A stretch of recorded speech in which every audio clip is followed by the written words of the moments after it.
పుష్కర తాటిపూడి ఇలాంటి లిఫ్ట్ ఇరిగేషన్లు తీసుకొచ్చాం. 2014లో పట్టిసీమ ప్రాజెక్టుతో కృష్ణా డెల్టాకు నీరు తీసుకొచ్చాం. ఆంధ్రప్రదేశ్ కలిసి ఉన్నప్పుడు హైదరాబాద్ని ఒక నాలెడ్జ్ ఎకానమీగా తయారు చేసేదానికి మనం ఫౌండేషన్ ఇస్తే, విభజన జరిగిన తర్వాత హైదరాబాద్ తెలంగాణకు వెళ్ళిందని కొత్త రాజధాని అమరావతి, అదే సమయంలో పోలవరానికి మన చట్టంలో ప్రత్యేక నిధులు, ప్రత్యేకమైన హక్కు కల్పించే పరిస్థితికి వచ్చారు. ఈరోజు నేను మీ అందరికీ ఒకటి హామీ ఇస్తున్నాను. చరిత్రలో కొంతమందికి కొన్ని అవకాశాలు వస్తాయి. ఆ రోజు సైబరాబాద్ ద్వారా హైదరాబాద్ నగరాన్ని ప్రపంచ పట్టణంలో పెట్టాం. ఈరోజు అమరావతి మళ్ళీ కట్టి, అమరావతి దేవతల రాజధాని, అమరావతి ప్రజా రాజధాని ఈ అమరావతి. ప్రపంచానికి ఒక నమూనాగా దీన్ని తయారు చేసే అవకాశం తీసుకుందాం.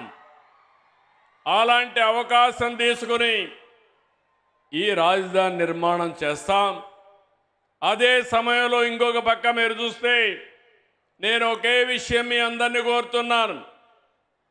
పోయిన సంవత్సరం దగ్గర 6,282 టీఎంసీ నీళ్లు గోదావరి కృష్ణాలో సముద్రంలోకి వెళ్ళాయి. గోదావరిలో నీళ్లు పుష్కరంగా ఉన్నాయి. అందుకే మీరు చూసినప్పుడు నేను ఎప్పుడు కూడా గోదావరి నీళ్లు వాడుకుంటే ఎప్పుడు నేను అడ్డు చెప్పలేదు. విభజన తర్వాత కాళేశ్వరం ప్రాజెక్టు కట్టినప్పుడు గోదావరి పైన ఎన్ని ప్రాజెక్టులు కట్టినా పర్వాలేదు, మనకు నీళ్లు వస్తాయనే ఉద్దేశంతో నేను ముందుకెళ్ళాను.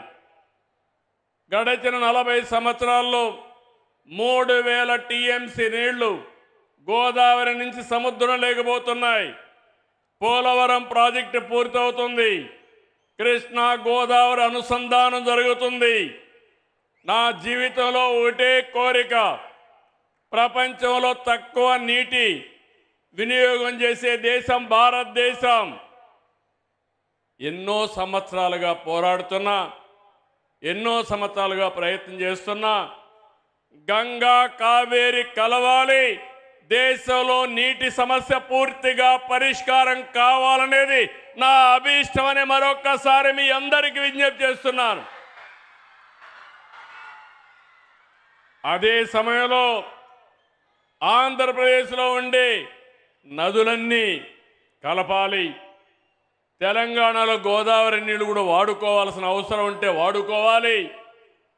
తెలుగు రాష్ట్రాల మధ్య విద్వేషాలు కాదు, సమైక్యత అవసరం. ఒకరినొకరు అర్థం చేసుకోవాల్సిన అవసరం ఉంది.